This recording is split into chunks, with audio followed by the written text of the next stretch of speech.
محترمو تاسو د دې ملګري دا خبرې اورئ د دې نه پس بیا ستاسو ته یو څو خبرې کوم. په دې ملګري کې یو کس چې ځان ته مولا وایي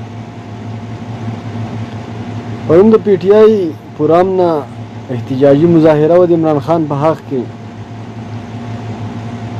د خپل طالبانو ته ویلي دي چې ته ورشئ او په دې کسانو باندې د بوتلو ګزارونه مو کوي او یوتیان داسې یو قسم لوازونه هم پسې وکوي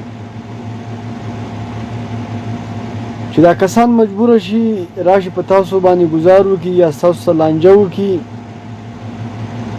نو زه به میډیا ته راشم او دا آواز به وکړم چې هله کسان رال په جومات یې حمله وکړه، واله پی ټی آی وال رال په مدرسې حمله وکړه، هله پی ټی آی والا رال قاریان یې ووال. نو بیګای د ویور دپاره د خپلې مشهورتیا دپاره په یو پرامنه احتجاج باندې حمله وکړه. د دې خبرې ما ته د هغه مدرسې کسانو وویلو چې ده دا حکم ورکړی چې ورشئ دا کار وکړئ، خو په ټیم کې دا پټ شو، ده ته پته و چې زما خیر نشته دی. چې کله هغو لاړ خبره سړه شوه نو دا راغی کیمرې ته او ویډیوګانې سټارټ. دا کس چې کوم دی دا خبره کوي وایي په دې ملګري کې چې د مفتي محسن محمود صاحب په جومات او مدرسه باندې کوم حمله وشوه نو وایي دا خپل کسانو شاګردانو ته ویلو چې تاسو د پی ټی آی به د کسانو باندې د بوتلو ګزارونه وکئ او تاسو ورته د یوتیانو چې کوم دی چغې وهئ.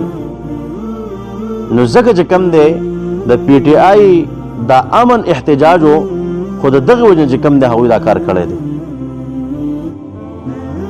نو زه ویم لعنت الله علی الکاذبین، د الله رب عزت لعنت دی به دروغجنو باندې وي. ته چې د خپل شاګردانو ته خپل کسان ته ویلي چې د پی ټی آی دا کسان په بوتلو باندې وولئ او دغه رنګې دیو ته د یوتیانو چغې وهئ، نو دې خبرې خو به څه ثبوت وي که نه؟ او دغه کسانو به دا کار کړی وي چې بیا به په هغوی باندې د بوتلو ګزارونه هم کړي او دغه چغې پسې به هم والي. نو ته به مهرباني وکړې چې بل ویډیو کې نو دغه ثبوت به راوړئ چې هغوی چغې به دیو پسې والي او دغه رنګې د پی ټی آی دا کسان یې په بوتلو باندې وشتلي. او که دغه ثبوت ستا سر نه وي نو بیا هغه حدیث مبارک دی کفا بالمرء کذبا ان یحدث بكل ما سمع. د یو انسان لپاره دغه دروغ هم کافي دي چې دا یو خبره چا نه واوري ډارې کې چې کوم دی مخکې بیانوي. ده ته پته نشته دی چې دا خبره رښتیا ده که دروغ ده، خو بس چې چا نه واوري مخکې بیانوي. تا هم د چا نه سا اورېدلي دي او بیا راځې په دې باندې ویډیو کې او دا تحقیق نه کوي چې حقیقت کې دیو دا کار کړی دی. زه ستا نه بیا دا مطالبه کوم چې ته به دغه ویډیو مخې ته راوړې لکه څنګه چې ستاسو د پی ټی آی د کسان نه ویډیو شو ده او الله پاک چې کوم دی ټول دنیا ته وشرموله. نو دغه رنګې به چې کوم دی ته هغه ویډیو راوړې چې دغه مولیانو عالمانو طالبانو د پی ټی آی په کسانو باندې چې کوم دی ګزارونه د بوتلو کړي دي او دغه رنګې چې کوم دی مفتي صاحب ویلي چې به دې به ستاسو د یوتیانو چغې ووهئ.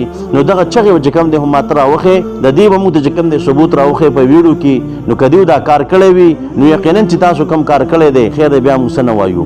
او که چېرې ستاسو ثبوت نه وي نو تا ته چې کوم دی ما دغه حدیث هم ویلو لعنت الله علی الکاذبین. بیا وایم چې تا ته د یو خبرې پته نه وي هسې د کیمرې مخې ته مه راځه او دروغ چې کوم دی خلکو ته مه بیانوه، خلک چې کوم دی مه دوکه کوه. الله رب عزت مونږه د دروغو د بیانولو نه وساتي. وما علینا الا البلاغ.